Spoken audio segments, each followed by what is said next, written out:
Buenas tardes, mi nombre es Juan José Benítez, soy coronel retirado del Ejército, muy agradecido por esta invitación de Blue Space de compartir la Eco Party. Uno siempre ha estado presente en las Eco Party como usuario, y yo sé del esfuerzo que se está haciendo para poder llegar con todos estos temas y además que actualmente la Eco Party está ampliando su espectro. Yo soy coronel de ejército, como dije recientemente, ingeniero en informática. Mi último destino fue como jefe del Centro de Ciberdefensa del Ejército. Actualmente estoy retirado y la idea es poder compartir con ustedes una temática que es operación en el ciberespacio, tocando temas de ciberinteligencia y de todas las actividades relacionadas con el ciberconflicto. Así que podemos pasar a la placa, por favor. Entonces, muy bien. Operaciones ciberespacio. Entonces, primeramente vamos a hacer una introducción. Vamos a hablar de cómo es el conflicto y las ciberoperaciones. Hablaremos un poco de nivel estratégico, de nivel operacional, lo que es el nivel táctico y llegaremos a las conclusiones. La idea de esto es volcar ideas para que en una hora, evidentemente es muy poco, esto es muy amplio, y uno así después en algún momento poder seguir avanzando con todos estos temas como lugares de estudio, de trabajo, o donde uno los pueda llegar a aplicar. Vamos a hablar de las definiciones. Ciberespacio es un ambiente complejo que resulta en la interacción de personas, software y servicios por medio de dispositivos y redes conectadas. Acá en esta definición, lo más importante, o que yo le doy más importante, es la persona, porque las personas somos nosotros los puntos de entrada del ciberespacio. Además, el ciberespacio en sí no tiene una existencia física, sino que es algo virtual. Si conecta, yo apagué los equipos, la red se bajó, ya no existe más el ciberespacio. Ahora, este es un nuevo dominio de los ya tradicionales que hemos escuchado, el de tierra, aire, mar, el espacio, el espacial, que es más reciente, y el ciberespacio es el último de los dominios que como característica propia es transversal a todos los anteriores, porque las fuerzas de tierra, aire, mar o las aeroespaciales hacen uso del ciberespacio. Después vamos a hablar de lo que es el ciberataque. Es una acción producida en el ciberespacio que compromete la disponibilidad, la integridad y la confidencialidad de la información mediante el acceso no autorizado, las modificaciones con la destrucción, degradaciones de los sistemas de información y telecomunicaciones o de las infraestructuras que los soportan. Y si acá vemos ciberdefensa, o ciberseguridad, perdón, es la preservación de la confidencialidad, la integridad y la disponibilidad de la información en el ciberespacio. O sea que en el ciberataque y en la ciberseguridad vemos esas tres palabras, confidencialidad, integridad y disponibilidad, que uno podría agregar otras variables más. Después tenemos una nueva palabra, se llama ciberguerra, que simplemente es el desplazamiento del conflicto que se desarrolla en el ciberespacio y el campo de operaciones son las TIC. Entonces, en otra definición de Richard Clark, dice que la guerra cibernética es el conjunto de acciones llevadas a cabo por un Estado para penetrar la computadora o las redes de otro país con la finalidad de causar perjuicios o alteraciones. Acá, en inglés, hay tantas definiciones, cyberwar o cyberwarfare. El cyberwarfare, con respecto, cuando ellos hablan de cyberwar, es cuando es una guerra que es total, en la cual participa la parte de ciber. En cyberwarfare es cuando es un conflicto que se produce en el ciberespacio y no llega a ser, o sea, en una zona gris donde no llega a ser una guerra que involucre a las acciones del resto de la fuerza.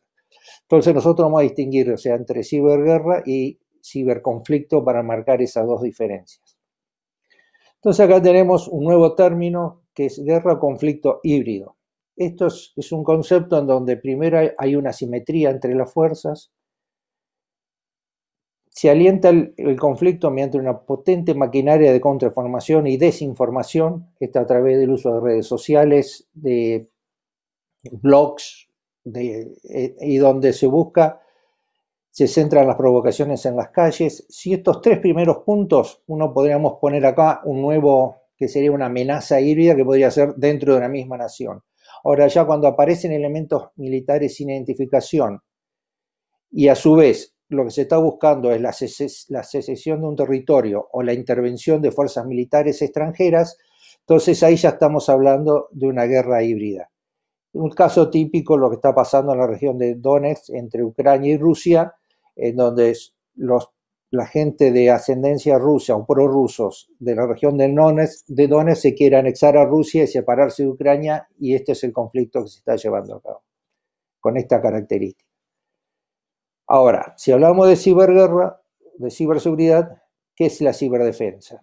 La ciberdefensa es un conjunto de operaciones directa o indirecta. Esos son términos que vamos a ir hablando a lo largo de toda la charla, desarrollado en el ámbito de las redes, sistemas, equipos, enlaces y personal de los recursos informáticos y teleinformáticos de la defensa, a fin de asegurar el cumplimiento de las misiones propias y a la vez que impida a las fuerzas de oponentes que puedan cumplir con sus objetivos.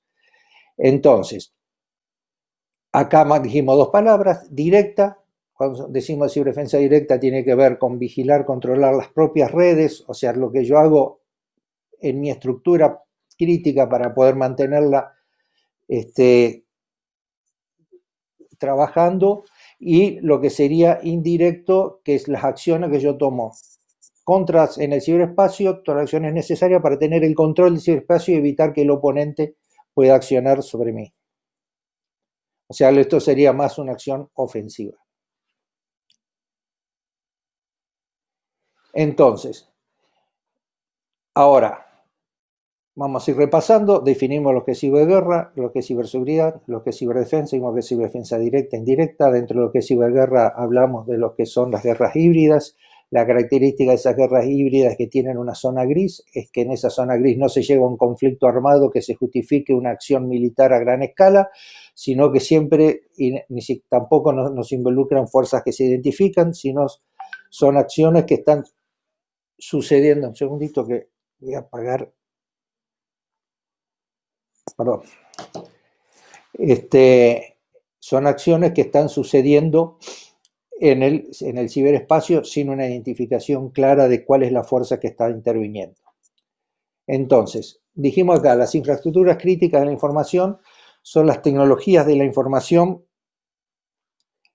y operaciones y comunicaciones, así como la información asociada, que resultan vitales para el funcionamiento de la seguridad de las infraestructuras críticas. Es decir, nosotros tenemos infraestructuras críticas. De estas infraestructuras críticas hay algunas de ellas que, para que su funcionamiento vital, necesitan de las TIC, tecnología de información y comunicaciones.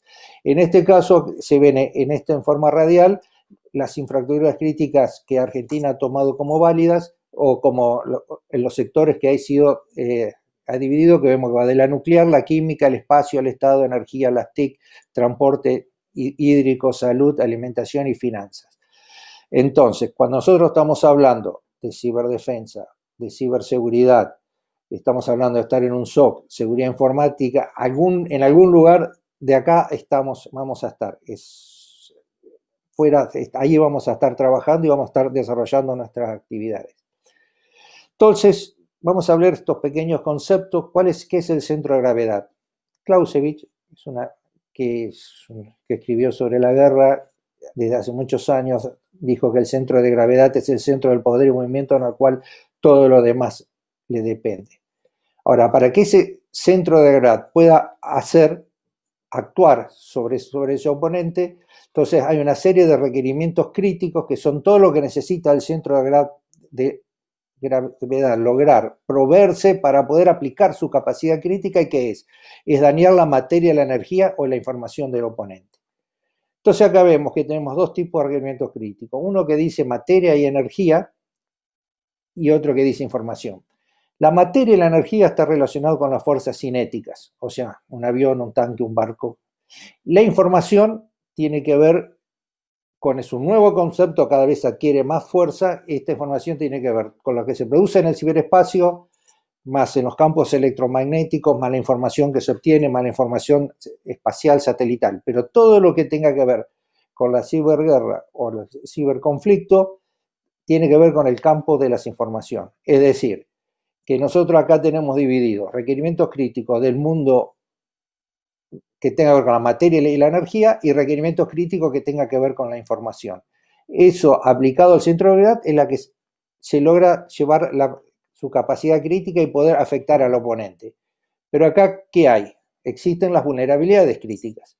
Son todas esas variables cuya neutralización provoca la pérdida de la capacidad crítica. Es decir, que si yo quiero aplicar y llegar a la capacidad crítica, el oponente va a tratar de evitar que yo aplique y que pueda volcar en mi favor la situación. ¿A través de qué? De la explotación de vulnerabilidades críticas que yo puedo tener o que el oponente puede tener y sea yo el que los explote. Entonces, la vulnerabilidad crítica, ¿qué es lo que se busca? En los sistemas propios lo que estamos buscando es mitigar esas vulnerabilidades y en los sistemas del oponente explotarlos. Mediante ciberdefensa directa trataremos de mitigar y mediante ciberdefensa indirecta estaremos buscando explotarla. Entonces, estas tres palabras las fuimos hablando ya la mencionamos al menos en 2 slides. Ya todos los que estamos en esta materia sabemos qué es confidencialidad, qué es integridad y qué es disponibilidad.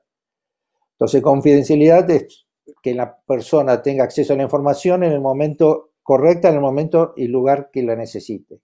La integridad es que no haya sido modificada, y la disponibilidad que pueda ser usada cuando la persona o los procesos lo requieran. Ahora, a esos tres aspectos se oponen lo que es extracción, modificación y denegación. Porque si yo trato de dar confidencialidad de los datos, mi oponente va a tratar de extraerlo, quebrar esa confidencialidad y extraerlo. A la integridad va a buscar es modificar. A la disponibilidad va a tratar de denegar para que yo no pueda acceder a los servicios o a los sistemas a los cuales quiero recurrir. Entonces, acá tenemos, por un lado, yo voy a tratar como defensa asegurar la confidencialidad, la integridad y la disponibilidad, y en la tríada opuesta el oponente va a tratar de llegar a la extracción, a la modificación y a la denegación. O sea, acá entonces son las dos acciones contrapuestas. Entonces ahora tenemos un concepto que se llama defensa en profundidad.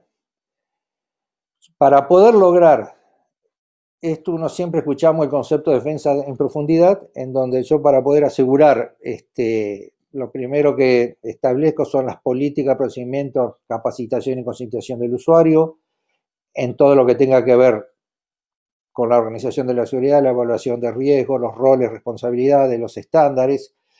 Después, tengo que ver con la seguridad física. Es un punto para controlar en dónde están mis datos, mi información, todo lo que rodea con cámara de TV, todos los controles ambientales, seguridad perimetral, alarmas. Me voy metiendo más adentro a la seguridad perimetral, firewall, pentest, sistema IDS, IPS, virtual VPN o NACS. Después lo que tiene que ver con la red interna, y así seguimos metiendo más elementos para ir asegurando el host, con los equipos, el endurecimiento, con host IPS, con gestiones de parches de seguridad, malware, log de seguridad, escaneo de vulnerabilidades, endurecer los equipos. Después aseguramos las aplicaciones con técnica de programación segura, política de contraseña, control de acceso, web application firewall, regulación de seguridad, y después llegamos a los datos en sí, como uno va protegiendo los datos. Es decir, que acá tenemos un montón de información que se genera, un montón de eventos que se generan. Si uno se pone a pensar, acá los logs de cada una de estas herramientas generan los propios logs de eventos, y esto es necesario poder reunirlos, estos logs de eventos, de una forma fácil e inteligente, poder analizar y poder hacer la trazabilidad de cualquier vulnerabilidad que hemos sufrido en nuestros sistemas. Vemos esto que es complejo, llegar a todo esto, y requiere un montón de técnicas y juntar un montón y poder leer un montón de información. Pero además, ¿cuál es nuestra realidad? Nuestra realidad es que hoy en día las redes OT, o la que es operational, las redes operacionales, están cada vez más integradas al mundo IT. Si nosotros vemos en el nivel 4 y 5, está representado lo que es la parte de la empresa, y el nivel inferior del 0 al 3, este modelo de Purdue, que es un modelo vertical, está en toda la parte de Operation Technology, toda la parte de OT, o sea que va desde los sensores con sus propios protocolos Modbus, FreeBus de conexiones, todo lo que son los PLC o equivalentes, hasta llegar a las SCADA, hasta llegar a la parte de manufactura. A partir de ahí tenemos una zona que puede haber una DMZ que une a la red OT con la red IT. Ahora, si nosotros nos ponemos a ver en las infraestructuras críticas, en ese primer gráfico que se pusieron unos slides atrás, vemos que una enorme cantidad de compañías, inclusive en estos controles ambientales, acá, en este punto, controles en lo que es la ventilación, aire acondicionados, ahí en ese punto tenemos un PLC. Es decir, que no tenemos que ir a una planta siderúrgica para llegar a un PLC. Esta seguridad tenemos que trabajar en ir integrándola, porque si las infraestructuras críticas son peligro de ser atacadas, de ser vulneradas, es altamente factible que se busque vulnerar la parte que tenga que ver con la generación de electricidad, con la transmisión de gas, como pasó, por ejemplo, en Ucrania 2017-2018, cuando hicieron un enorme blackout dentro de ese problema que había entre Rusia y Ucrania, por que yo mencioné recién. Entonces, este es un tema que hay que abordarlo, y la gente que estamos en seguridad informática tenemos que aproximarnos a la gente de ingeniería de las plantas para poder integrar los aspectos de seguridad y poner todo dentro de un mismo paraguas de seguridad, con los resguardos que tienen este tipo, la seguridad que se implementan acá, en donde no solamente acá talla la confidencialidad, la integridad y la disponibilidad, en donde normalmente la disponibilidad está en primer lugar, en líneas generales, no quiere decir siempre, pero también hay otros conceptos como safety digo en inglés porque es el tema de seguridad, pero desde el punto de vista de que no haya víctimas, que no hayan bajas, porque esto se puede producir una explosión en una caldera, puede haber pérdida de algún tipo de gas o algo que dañe a las personas, puede haber daños en el entorno, en el medio ambiente. Hay muchas regulaciones, puede haber un derrame de petróleo en un puerto en donde se cargue petróleo y termine contaminando y haya daños ambientales, donde hay regulaciones que son muy caras de sobrellevarlo. Entonces, este mundo OT es un mundo muy particular, pero que tiene que estar viendo en la visión de ciberseguridad y ciberdefensa. O sea, yo digo ciberseguridad, ciberdefensa, considerando que vamos a llegar a las conclusiones que los procedimientos de ciberseguridad son similares, son idénticos, se aplican en ciberdefensa. Lo que a mi entender, lo que cambia es el entorno en el momento, en situaciones, las circunstancias en las que se aplica. Queremos llegar a esas conclusiones al final de la charla. Entonces, por otro lado, vamos a tener desarrollado un ciclo de manejo de incidente, vamos a tener desarrollado cuáles son, de acuerdo a la industria, el catálogo de incidentes, es decir, que vamos a ir resumiendo los incidentes de acuerdo a un catálogo, por ejemplo, software malicioso, accesos no autorizados, denegación de servicios, o sea que, y cada uno de esos incidentes va a tener que, o ese catálogo de incidentes va a tener que ser tratado en este ciclo, porque cada uno va a tener un tratamiento especial, una forma del manejo de incidentes que no es tema de esta charla, pero es un tema de analizar bien cuál es el catálogo de incidentes que afecta a mi industria, y dentro de ese catálogo de incidentes, cómo es el ciclo de incidentes que yo voy a manejar en cuanto a manuales, guías, procedimientos, para poder mitigar cualquier acción que suceda sobre nuestros activos. Entonces, por el momento, de las infraestructuras críticas, de la información, vimos los sectores en que Argentina los fue dividiendo, más o menos en todos lados son similares, y cualquier centro, SOC, CECIR, CERT, con el término que sea más grande, más chico, haga inteligencia, no haga inteligencia, en algunos de estos puntos uno va a estar. O sea que vos estarán en la parte bancaria, la parte de salud, finanzas, nuclear, químico, qué sé yo. En algún lugar uno vamos a estar trabajando.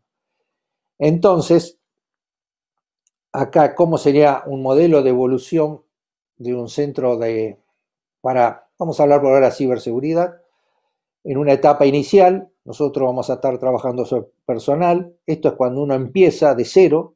Lo primero que va a hacer seleccionar el personal, las capacitaciones, la formación del personal en los que corresponde a este nivel, los procesos iniciales que yo tengo que hacer para un buen día decir, empiezo a hacer ciberseguridad, que tienen que ver, como está nombrado, estrategia, política de seguridad, gestión, operaciones, recuperación de desastre, continuidad de las operaciones. Esto es el trabajo, es el diseño que yo estoy haciendo sobre qué tipo de investigación forense haré, cuáles son las prácticas ofensivas, las metodologías de pentest.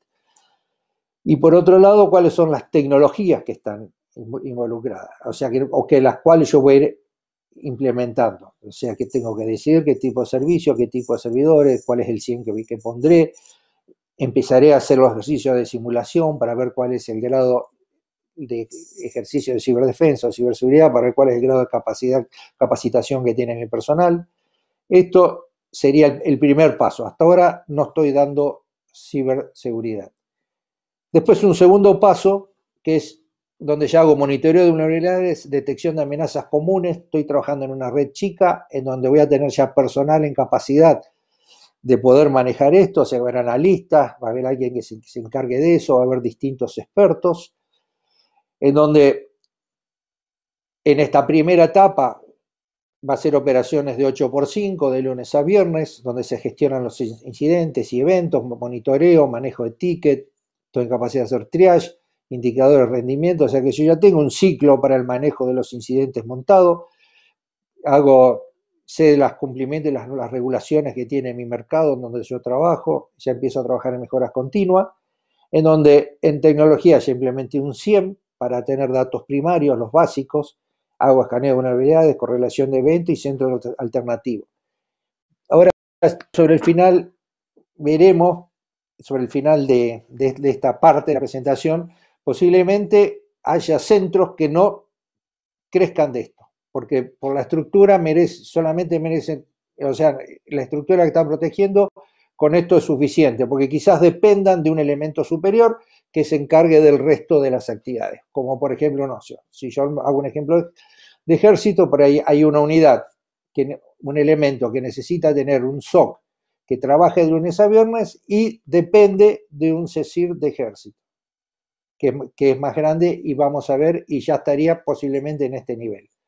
Entonces, en el C3 ya estamos en capacidad de analizar detecciones y respuestas de amenazas avanzadas, en donde ya el personal ya tiene las capacitaciones para poder afrontar este nivel, en donde ya las operaciones en este nivel ya son 24/7, en donde yo ya tengo que tener todos los procesos para la transición del servicio y turnos, es decir, que cambió el turno de mañana al turno tarde, los eventos se siguen analizando, no importa dónde quede, no se pueden suspender hasta el otro día, o todo lo que ha ido sucediendo en el turno mañana le delega al turno tarde, análisis de instrucciones, respuesta a incidente, notificación de escalamiento, coordinación con elementos ciberexternos, porque ya estamos en un nivel C3, por ahí capaz haya centros que le dependan del tipo C2, los cuales le están pasando información de incidentes que le están sucediendo para que sean ellos el nivel superior que se encarga de resolverlo o forman parte del ciclo en el manejo del incidente. Y en gestión de tecnología, entonces ya tenemos mayor cantidad de monitoreo, inspección profunda de paquete, ya tenemos DLP y ya comenzamos a analizar y empezamos a integrarnos con redes OT. Empezamos a tener un acercamiento, ya estamos más maduros en este momento como para poder acercarnos a las redes OT. Estoy viendo cómo voy con los tiempos, estamos 20 minutos, así que estamos bien. Y después, por otro lado, ya tenemos otro nivel, que es el C4. Estos son niveles aleatorios, yo puse C1, C2, C3, C4. Si alguien lo puede llevar a 5 niveles, se pueden armar 3 niveles. Pero acá simplemente es un nivel en donde ya hacemos ciberinteligencia en este nivel predictiva. Ya se puede manejar con APT las amenazas avanzadas persistentes, ya se hace investigaciones forenses, ya se trabaja en Open Source Intelligence o en redes sociales, ya se integraron con las redes OT e IT, en donde evidentemente el personal va a ser con mayor nivel de capacitación. En los procesos ya estamos en capacidad de hacer ciberinvestigaciones, inteligencia y contrainteligencia, reconocimiento de eventos generados con APT, continuidad de las operaciones, recuperaciones por el desastre, o sea que ya en este nivel tenemos completo todo lo que se requiere de un CSIRT para que funcione. Y en tecnologías, bueno, uno puede poner acá análisis de malware en Sandbox. Nosotros en su momento desarrollado cuando estábamos en ejército, en donde una herramienta, en donde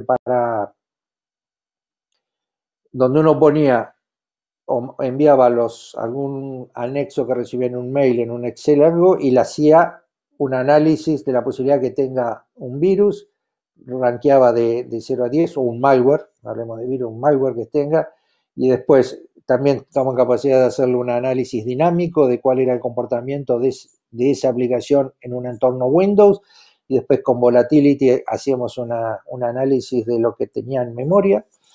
Entonces ya eso ya es una muy buena capacidad poder tener ese análisis propio. Después hacemos capacidad de monitoreo de sistemas en tiempo real. Ya estamos en capacidad de integrarnos con redes OT y IoT. Capacidad de análisis de Big Data, integración con Honeypot, Honeynet como elementos de engaño, integración de logs a gran escala, porque es posiblemente que este nivel de C4 esté recibiendo determinados logs, que en los casos de uso se definieron que determinados logs con determinados tipos de alarmas se generen y terminen impactando en el nivel 4. ¿Por qué estoy hablando de esta interrelación de niveles? Entonces, si uno ve un cuadro ideal de ciberseguridad, o a lo que yo opino, en mi opinión, es lo que uno debe de apuntar en nuestro país, vamos a suponer que este sector A definimos que es el sector de la generación de energía eléctrica. Entonces, puede ser que cada una de las plantas que generan energía eléctrica tenga su propio elemento de ciberseguridad que analiza, que podría ser de un C2, quizás un C3. Ahora, la cabeza de ese sector de energía eléctrica debería tener ya un CSIR que esté en capacidad de manejar el ciclo de incidente y llevar y mitigar o ayudar a que los SOC que le dependan puedan mitigar ese incidente que han tenido o esa brecha de seguridad que han tenido. Teniendo en cuenta, ¿dónde podría estar? Pico por ahí de decir, qué sé yo, en el Ente Nacional de Regulación de Energía Eléctrica, por ejemplo, que es el que tiene esta responsabilidad. De la misma forma que el Banco Central le baja alineamiento en la seguridad informática al mundo financiero, entonces todo el sector de generación de energía eléctrica, que no es solo generación de energía eléctrica, porque generación de energía eléctrica, transporte de la energía, en Santa Fe hay un gran distribuidor, de los cuales todos estos son vulnerables, y de ahí se van distribuyendo a las grandes ciudades hasta que llegan a las localidades en donde se terminan de la distribución domiciliaria. Todo ese mundo tiene que haber un lugar en donde que haya una visión general de cómo está el sistema. El año pasado, cuando hubo el corte, que no fue por un ciberataque ni nada, sino fue por una falla, pero en su momento las noticias podían sospechar que se podía hacer un ciberataque. Bueno, entonces ahí uno podría tener esa visión de ese lugar, ese único punto de fallo donde cayó toda la red y poder tener alertas tempranas de lo que está sucediendo. Después tenemos otro sector, en donde acá puedo decir el sector nuclear. Entonces acá tenemos una planta que depende como energía eléctrica que genera una planta nuclear, tiene una relación con el sector de la energía eléctrica, y con el sector del mundo nuclear tiene otra regulación porque son regulaciones internacionales propias de esa actividad. Entonces, en esto va a haber sectores que van a estar compartiendo, de la misma forma como hay sectores que comparten binacionales, Yacyretá, Salto Grande, digamos, entonces, en donde esos tratamientos que uno hace para mitigar o para trabajar sobre los ciberincidentes, en este caso involucraría a distintos países. Pero en el fondo es, lo que yo quiero dejar claro, en mi visión, cada sector tiene que tener una cabeza que regule y que ponga el piso de seguridad que deben de tener todos los que forman parte de esa industria, considerando que gran parte de esos sectores o son empresas públicas o son empresas privadas que dan servicios públicos, o en muchos casos también son empresas privadas, pero cuya afectación puede dañar a la población, por ejemplo, una petroquímica. A su vez, vamos a tener otro sector que son el de las TIC, que son transversales, porque por ahí quizás un ataque de denegación del servicio que recibe el sector A, el CECIR del sector A, no se puede hacer cargo de protegerse contra ese ataque y a través de las transportadoras de datos se bloquea esa denegación de servicios en la entrada de la fibra en Miami. Entonces, en esa interrelación que hay, ¿quién la debería dar? Una agencia de ciberseguridad. ¿Por qué esta visión de ciberseguridad? Porque todos estos componentes para yo proteger los activos críticos, vuelvo a repetir en mi visión, yo en este momento no cumplo cargo público, no tengo ninguna función en el Estado, simplemente es mi opinión de mi experiencia de haber estado en ciberdefensa, en donde yo puedo establecer todos los niveles de seguridad o de ciberseguridad en todos los sectores que están debido a las infraestructuras críticas y sea una agencia nacional de ciberseguridad la que establezca cuáles son los pisos y cómo funciona todo este esquema. Considerando que en caso de un conflicto, y vamos a poner un ejemplo, yo tengo un activo crítico, por ejemplo, una distribuidora eléctrica en la provincia de Santa Fe, ante un eventual conflicto que pueda haber, posibilidad de una hipótesis de conflicto, y que se pueda determinar que esa puede ser bombardeada por la aviación o un ataque o un sabotaje por fuerzas especiales de un oponente determinado. Esa instalación crítica, desde el punto de vista de las fuerzas cinéticas, entonces va a ser reforzada con artillería de defensa aérea, con aviones para hacer la interdicción, con fuerzas en capacidad de repeler ese ataque de fuerzas especiales, etcétera, etcétera, etcétera. Ahora, en lo que hace a las acciones cibernéticas, ves, el mismo SOC que está trabajando hoy o el mismo CECIR que está trabajando hoy va a ser el que se va a encargar de las operaciones en el ciberespacio en ese entorno. Porque no va a venir el Comando Conjunto de Ciberdefensa y va a traer su propia gente a trabajar ahí. Como mucho podrá poner una persona por ser un activo crítico como un nexo, pero en sí es el personal técnico que está capacitado para manejar ese SOC que va a estar haciendo las funciones en un caso de ciberseguridad, en una acción, por ejemplo, que se puede dar en una situación de paz o en una situación de conflicto, va a ser ese mismo equipo de gente que va a tener que encargarse de eso. Y acá ya se empiezan y aquel que tenga un montón de preguntas, porque en este caso, si están interviniendo en un conflicto armado, ya son parte, si decimos que el ciberespacio es un nuevo dominio en donde se producen los conflictos, entonces estamos teniendo un SOC o personal civil que está interviniendo en un conflicto armado, lo cual no es aceptable. Entonces, bueno, habrá que ver si forman parte de la reserva, etcétera, etcétera. Son resoluciones que después a lo largo de la charla iremos tocando por encima. Esto no se puede profundizar en una hora estos temas, pero son ideas que tienen que quedar. Es decir, que yo debería, en un caso, toda la estructura de ciberseguridad, esos mismos procedimientos que formen parte de la estructura de ciberdefensa, evidentemente que deben estar monitoreados y diseñados, que cumplan sus objetivos y que todos, en conjunto, todos los sectores estén de tal forma sincronizados que no hayan zonas grises en donde queden activos críticos que no estén dentro de este mismo paraguas. Entonces, por eso ponemos ciberdelito, porque puede haber casos que se produzcan para poner un chantaje, un ransomware, para pedir dinero. Entonces, bueno, se encarga el ciberdelito. En eso, con su relación con la parte judicial, y ciberdefensa debe estar atento por el caso ante la situación de que un ciberconflicto haga que tenga que intervenir la nación desde el punto de vista de como defensa nacional. Entonces, esto estamos hablando de ciberdefensa y aclaro que era directa. Ahora, ¿qué hago con la ciberdefensa indirecta? Es la capacidad que yo tengo de poder disputarle el ciberespacio al oponente. Ahora, yo para ciberdefensa indirecta ya es otro grupo de gente que necesito tener. Otro grupo de conocimientos. Por ejemplo, unidades de reconocimiento que estén en capacidad de, en ese rango de direcciones IP de ese posible oponente que uno pueda tener, saber cuáles son las vulnerabilidades, cuáles son los sistemas que tienen, cuáles son los sistemas operativos que está trabajando, si tiene Apache, qué versiones, si tiene Internet Information Server, si tiene Windows, si tiene Linux. O sea, y a partir de ahí, como seguramente nosotros tenemos, si hacemos un relevamiento de todas las direcciones IP de Argentina, vamos a ver que con OpenVAS o con Nessus uno hace todo el relevamiento y nos van a dar los análisis de las distintas vulnerabilidades que hay dentro de las rangos de dirección IP asignadas a Argentina. Mejor dicho, un análisis de vulnerabilidades, porque nos van a dar los sistemas operativos, muchos de ellos pueden ser o aplicaciones que ya estén fuera de uso, o que estén fuera de mantenimiento, o que no tengan los parches adecuados.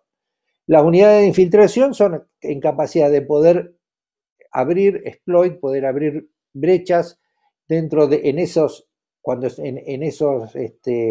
aplicaciones a las cuales se fueron reconocidas que presentan vulnerabilidades, unidades de denegación de servicios que estén en capacidad de montar denegaciones de servicios sobre posibles blancos que sean rentables hacer una denegación de servicio, unidad de ingeniería social para poder ver los perfiles y cuáles son los puntos débiles de esos oponentes, unidades de cibercartografía, que a mí me den cuál es el mapa, las conectividades que hay, cuáles son los anchos de banda, y qué tipo de estructura tiene para conectar como backbone esa zona, unidades de ciberinteligencia y cibercontrainteligencia, y unidades de desarrollo que tienen capacidad de desarrollar los software que son necesarios para poder cumplir los objetivos. Entonces, esto sería, desde el punto de vista de ciberdefensa indirecta, cuáles son las capacidades o qué es lo que uno debe tener implementado y formado, porque esto no lleva tiempo. Entonces, vamos a ir a un proceso del surgimiento del conflicto. Entonces vamos a hablar de la planificación, vamos a hablar un poco de nivel estratégico, operacional, táctico, y vamos a hablar aspectos de inteligencia y de contrainteligencia. Este es un modelo arbitrario que yo lo puse, pero todo país tiene un nivel estratégico nacional, un nivel estratégico militar, un nivel operacional y un nivel táctico. El nivel táctico es el que está en el terreno, el nivel operacional va a manejar todas las operaciones, el nivel estratégico militar está por encima y después está el nivel estratégico nacional que está en cabeza del presidente. Cada uno tiene sus asesores y sus distintos niveles de asesoramiento y para poder implementar y llevar a cabo las distintas actividades. Durante la charla vamos a hablar de precursores y de indicadores. Ambos son señales, pero un precursor es una señal, un aviso que puede ocurrir un incidente en el futuro. Por ejemplo, cuando se produce el WannaCry como un ransomware, el hecho de que haya atacado el puerto 445 en Europa y ese lapso de 5 horas a que esto se dio lugar, es un precursor. Algo pasó en otro lugar, yo tengo abierto el puerto 445, no tengo la actualización que corresponde, es altamente probable que ese incidente lo tenga. Entonces, en forma proactiva, yo puedo cerrar el puerto o actualizarlo si se lo está disponible. Eso es un ejemplo. El indicador es, cuando yo menciono indicadores, eso estoy diciendo es algo que me está pasando o que me está ocurriendo en este momento. Y ya constituye una postura reactiva. Lo que lamentablemente le pasó a la Dirección de Migraciones, que se entera, o sea, que cuando le están pidiendo un chantaje por la información que le había sido sustraída, digamos. Entonces eso es reactivo, ya no la tengo, ya la tiene el oponente. Entonces, cuando yo me siento a ver desde el plano de organizar todo esto, lo primero que yo tengo que saber cuáles son los riesgos asociados a esas infraestructuras críticas y que cada sector tiene que tener un conocimiento del riesgo, cuáles son las amenazas, los posibles ataques, cuáles son las unidades que tienen, la explotación, los posibles blancos, es decir, que como la agencia, esa agencia ideal que pongo de ciberdefensa, le debe decir a cada uno de los sectores cuál es el piso de seguridad que tiene que tener, que no es de la misma forma que el Banco Central lo hace con los bancos. Saca una directiva, una circular del Banco Central. Pero desde el punto de vista para conocer cuáles son los riesgos asociados y a partir de ahí comenzar a trabajar en la mejoría de esos riesgos o en la mitigación de esos riesgos. Entonces, pues por otro lado, estamos en la etapa de antes que suceda, previendo, armando las capacidades en este caso. Yo desarrollo qué es lo que yo necesito tener para poder llevar a cabo actividades de ciberdefensa y ciberinteligencia.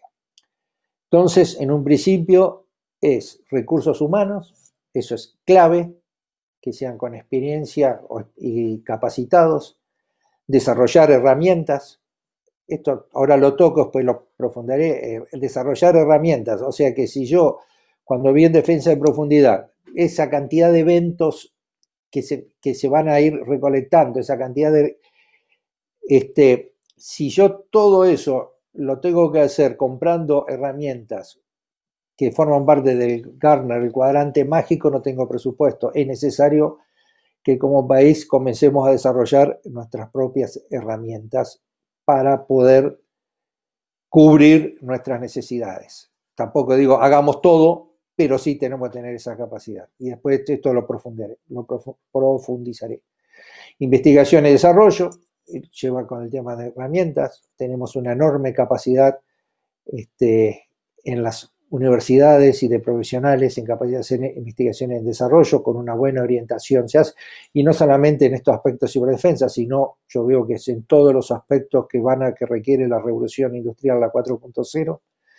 Después, bueno, participar de foros, hacer ejercicios de ciberdefensa para ver si todos los procedimientos que yo tengo funcionan, si los tiempos están, si las guías, los manuales están de acuerdo a la realidad. Convenio con universidades y privados, desarrollar una cadena de suministro.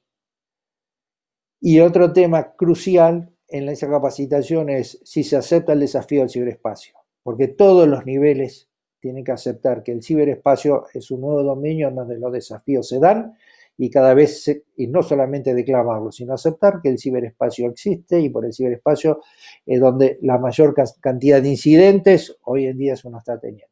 No hace más falta ver, por ejemplo, la situación fronteriza entre la India y China, las consecuencias que trajo, aparte de ese enfrentamiento a mano limpia que hay entre esas dos fuerzas que en ese punto del territorio no están armadas, pero hubo un montón de ataques, se cree que vinieron de China hacia el mundo financiero indio, digamos.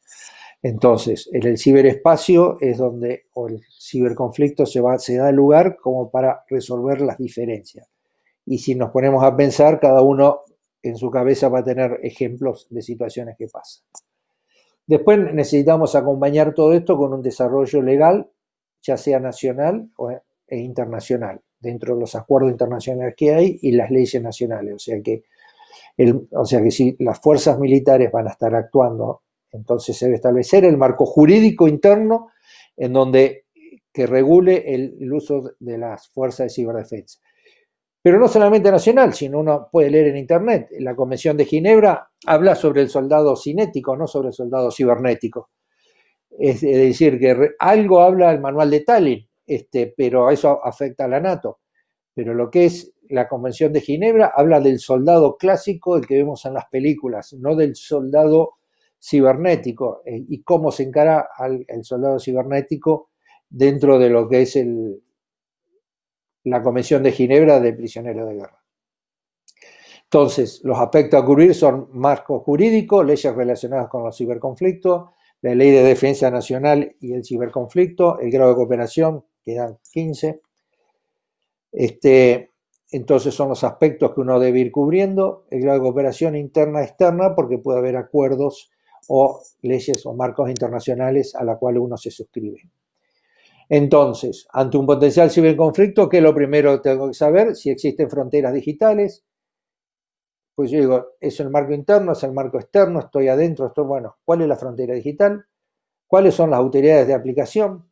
Porque puede ser que hay un ciberconflicto o un incidente que sea en una determinada provincia y ¿cuál es la autoridad de aplicación? O sea que eso lo escala a nivel nacional, es la provincia que se va a encargar de proteger eso, y si ese conflicto viene externo al país sobre esa provincia, entonces, cómo se desarrolla ese conflicto, cuáles son las leyes que se aplican a ese conflicto.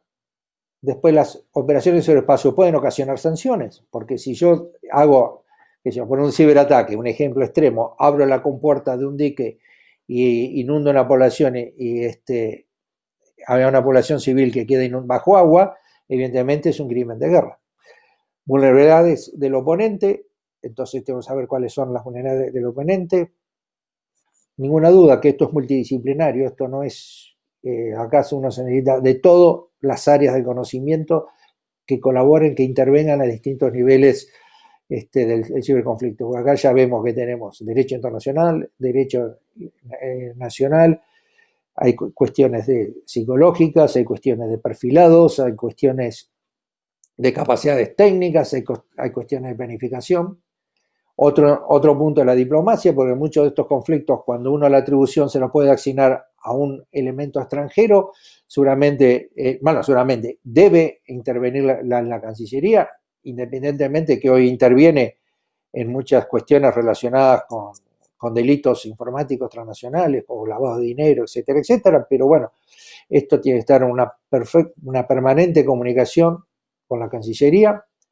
Y ahora vamos a empezar a ver los procesos de planificación estratégica. O sea que hasta ahora estamos viendo la parte macro de cómo nos íbamos organizando, qué es lo que necesitamos, cuál es el paraguas protector que necesitamos tener. Y ahora cuando vamos a iniciar la planificación de las operaciones del ciberespacio, entonces tenemos que decir cuáles son los alcances y los objetivos estratégicos que nosotros tenemos. Entonces uno debe, otra vez, antes de planificar, cuál es el marco jurídico aplicable, los blancos potenciales y los requerimientos a nivel del conjunto de las fuerzas. Eso es en el momento de la planificación. O sea que yo acá tengo cuáles son los motivos para iniciar la planificación, por qué inicio, cuál es el desencadenante, por qué empiezo a hacer esta planificación, cuál es la jurisdicción del ciberconflicto, cuáles son las autoridades, cuál es el marco legal, cuáles son las proyecciones sobre el oponente y las proyecciones que el oponente tiene sobre mí. Entonces, cuando se inicia en este esquema, tenemos el inicio de la planificación, análisis de misión, desarrollo de los cursos de acción, simulación y análisis de los cursos de acción, la comparación mediante la matriz FODA, esa que es fortaleza, debilidades, amenazas y fortaleza, bueno, la selección del curso de acción y el desarrollo del plan. Si por lo tengo la palabra, perdón. Entonces, de ahí, en esta planificación interviene la inteligencia en el ciberespacio, oportunidades, ahí estaba. Fortaleza, oportunidades, debilidades y amenazas. O sea, se me ha borrado de la mente la inteligencia en el ciberespacio. O sea, uno cuando utilizamos el término inteligencia en el ciberespacio, estamos hablando de lo que sería inteligencia estratégica. Ciberinteligencia cuando estamos hablando de la inteligencia táctica, que está más ligada a Open Source Intelligence, a algo más en el terreno, ¿no?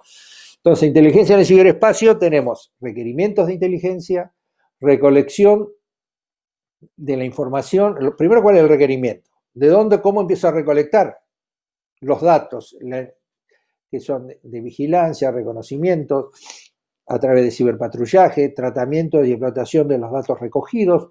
Entonces, esos datos que se recogen los empiezan a tratar de explotar, entonces, y de ese análisis, de esa información recogida, es cuando se obtiene la inteligencia. Una vez que se obtiene la inteligencia, se hace la difusión y la integración con otros factores, y después se hace una evaluación y una retroalimentación para poder, si esa inteligencia producida, por los efectos, sirve ha sido provecho y vuelve a retroalimentar el sistema. Entonces, tenemos un análisis de la misión. Entonces, primeramente, antes de hacer el análisis de la misión, tenemos que saber bien, claro, cuál es la situación, en qué situación estamos, cuáles son los actores clave del conflicto y tener en tema de problemática de la atribución. O sea que yo puedo tener, porque nunca puedo conocer con precisión quién es la persona que está ahí, porque puede haber distintos perfiles que una misma persona forma parte, entonces es muy difícil fijar la atribución, y si esa atribución la puedo asociar a una nación, la puedo a una organización, a una institución o a un grupo de activistas, lo que sea. Pero el tema, cuando yo fijo la misión, yo tengo que tener la atribución, las tengo que tener claras. Análisis de las potenciales respuestas del adversario, cuáles son los impactos sobre los recursos propios y evaluar cuáles son las acciones que nosotros estamos en capacidad de desarrollar sobre ese oponente a los cuales yo ya tengo identificado. Entonces, con las características de quién es el oponente, certeza de la atribución, posibles alianzas y los intereses en conflicto. Son temas que tengo que tener claro. Entonces, hago un desarrollo de los cursos de acción. Los cursos de acción son las distintas alternativas que yo tengo, identificado el oponente, evaluado los potenciales blancos y determinadas posibles consecuencias. Entonces yo tengo cursos de acción tanto para la acción directa como para la acción indirecta. Este es un ejemplo en donde yo tengo denegar, o sea, las distintas actividades que yo puedo estar haciendo, la motivación, los objetivos y cada uno de ellos, entonces voy viendo y determinando los distintos cursos de acción que yo tengo como para poder después seleccionar cuál es el curso de acción para que después ese curso de acción se termine convirtiendo en un plan. El nivel operacional del ciberconflicto. El nivel operacional del ciberconflicto se vincula con la necesidad de establecer los recursos tecnológicos y de seguridad necesarios para soportar la misión y el logro de los objetivos. O sea que en este momento es cómo se van a montar la parte operacional, y acá se establecen los TTP, que son las técnicas, tácticas y procedimientos y las herramientas involucradas en las operaciones. Entonces, es lo que yo tengo que tener claro en el nivel operacional, cuáles son las técnicas, tácticas y procedimientos que voy a emplear. Entonces, a partir de ahí, yo estoy en capacidad de hacer un plan de campaña. Primeramente, tengo que analizar todas las posibilidades. Entonces, la inteligencia que surge de los niveles táctico y operacional permite desarrollar un recurso analítico de inmenso valor. ¿Para qué? Para ese análisis de campaña, para la identificación positiva asociada a la problemática de atribución y la determinación de los objetivos finales del adversario y su misión. Y también cuáles son los, que también, bueno, esto trae como consecuencia cuáles son los objetivos míos. Entonces, en el plan de campaña yo tengo que considerar cuáles son las alianzas que pueden derivarse de la información obtenida, qué blancos son mayormente estimulados por oponentes, de esos blancos que el oponente está estimulando, cuáles son de misión crítica, qué información podría ser utilizada para determinar si tal acción fue ejecutada por alguien. Es posible determinar cuál es la misión del oponente en base a la información recolectada y la inteligencia generada. Y de la misma forma, qué vulnerabilidades del oponente o del enemigo pueden ser explotadas para obtener información. Entonces, desarrollado el plan de campaña, entonces acá yo tengo, en la gestión son los procedimientos de operación en ciberespacio, acá tengo dos cursos de acción, acá tengo indicadores y precursores, puesto al azar, que puede ser archivo con exploit y puertas traseras.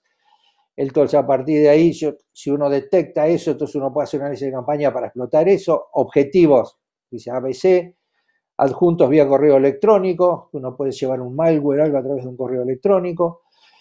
Que haya en ese reconocimiento, por ejemplo, una vulnerabilidad, acá está en Adobe Reader, como puede ser en cualquier aplicación, archivos que estén compartidos, solicitudes HTTP o SQL injection o algo que uno pueda explotar una acción. Búsqueda de control, o sea, lo que uno está buscando son los PLC, Siemens, por ejemplo, un ejemplo, S7, pero lo que está diciendo es, estas son, lo que yo tengo, en base a esto puedo armar y montar mi análisis de campaña, Entonces, a través de los indicadores claves uno puede seleccionar de todos los cursos de acción posibles, a través de ese análisis de FODA, cuál es el plan de campaña que uno es el más aconsejable o el que uno sostiene que va a tener éxito para cumplir la misión.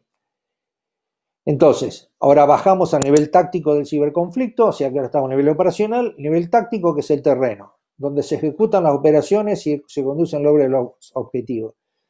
Esto tiene que ver, esto lo habrán visto con la cadena Cyber Kill Chain de la de Lockheed Martin. Los dos primeros están por el reconocimiento, el desarrollo del ciberarma, eso ya obedece a las etapas anteriores. Esto es la parte táctica, o sea que yo ya tengo el Stuxnet desarrollado. Ahora tengo que ver, porque yo ya hice todas las pruebas, todo, ahora tengo que hacer cómo lo entrego, cómo se instala y cómo se dispara, en este caso el Stuxnet, que no lo quería nombrar porque es el siempre está nombrado, pero para poner como un ejemplo. Entonces, a nivel táctico, yo tengo que definir cómo va a ser la entrega, cómo va a ser la explotación, la instalación, el comando y control y las acciones sobre el objetivo. Entonces, la entrega puede ser en forma directa, por medios tecnológicos o por medios humanos, o en forma indirecta, tecnológico o por medios humanos. Entonces, bueno, esto lo vamos a detener a explicar. Yo puedo, por ejemplo, en medios humanos, alguien lleva, entrega, pone en un puerto USB, corre un virus, o en forma indirecta, yo no lo puedo hacer directamente sobre el blanco, pero sí en un proveedor del blanco que después le lleva un equipo contaminado o un software que esté contaminado. Desde el punto de vista tecnológico, si yo se lo mando a través de una vulnerabilidad, de un exploit, estoy en capacidad de hacerlo, o lo hago a través de forma indirecta mediante la explotación de alguna vulnerabilidad.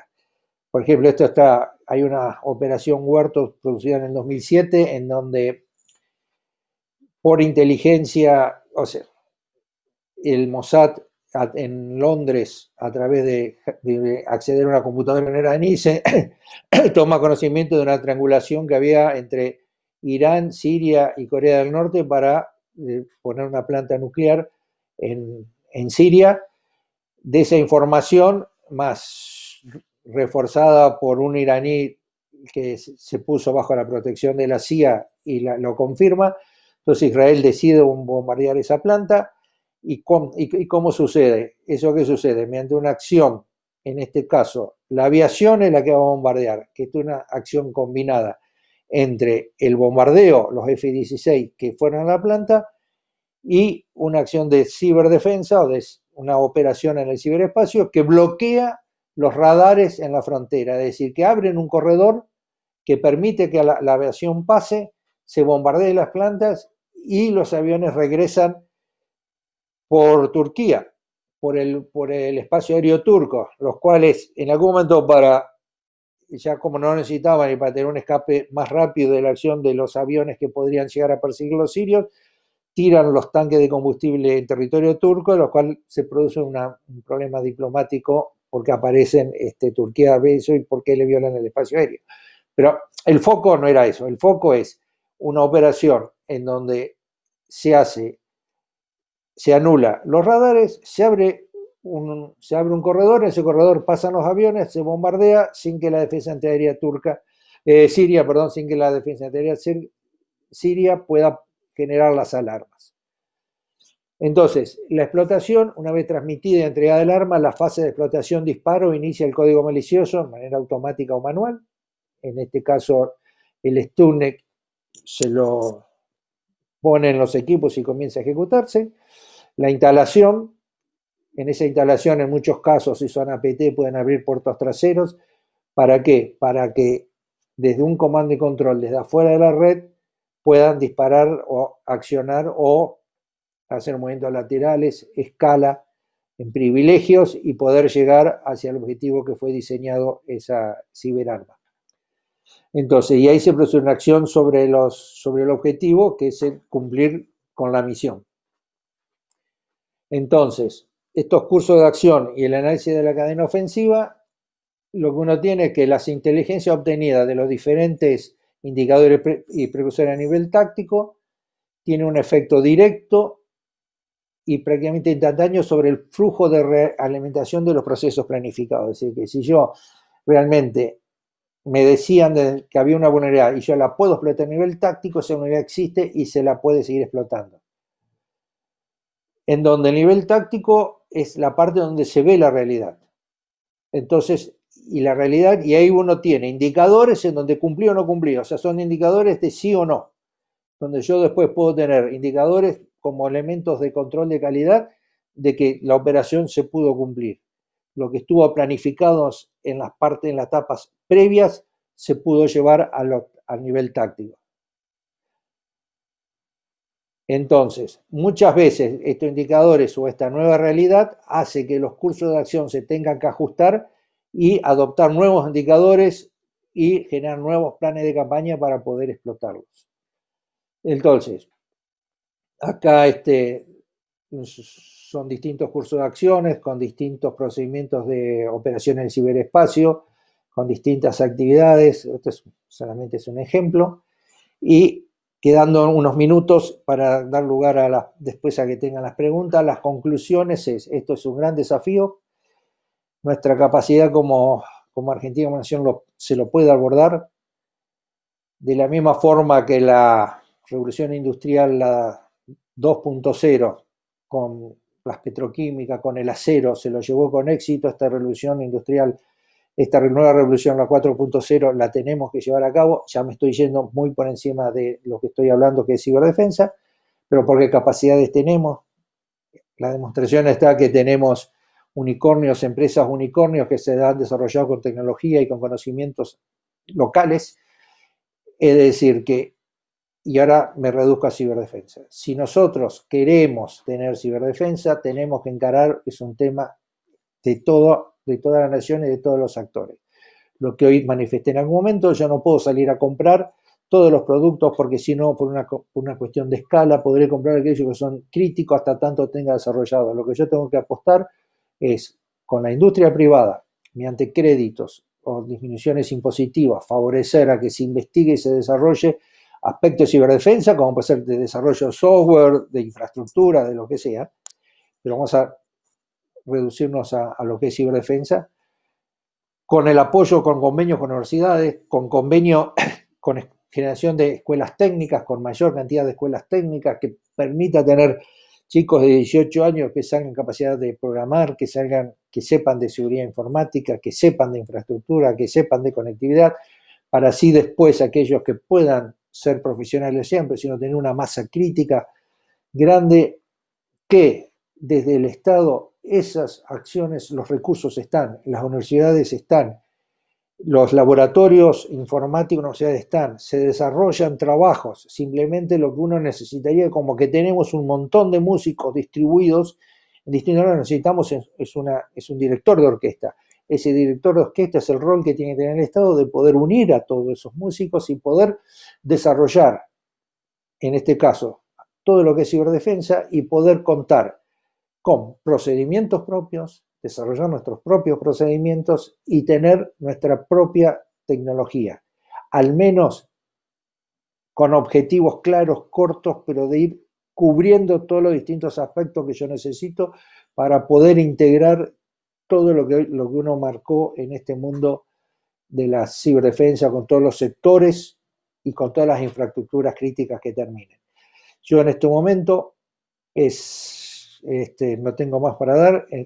Ahora veremos las preguntas. Durante el desarrollo de esta charla iremos contestando los que hayan en el chat hecho, y acá en este momento daremos lugar a las preguntas. Esta opción del águila siempre lo pongo, el 40 más 30 solamente lo conocen, pero el águila a los 40 años de edad se refugia en la montaña, se arranca el pico contra las piedras hasta que le crece un nuevo pico durante un lapso de 3 meses. Con ese nuevo pico se arrancan las garras hasta que le crezcan nuevas garras. Con esas garras nuevas cambian su plumaje y vive 30 años más. Entonces, nosotros en este momento creo que nos encontramos muchas veces en la montaña, podemos pensar que estamos en la montaña, pero es la oportunidad que tenemos para cambiar las garras, el pico y las plumas y seguir volando como nación. Nada más, muchas gracias. Terminado.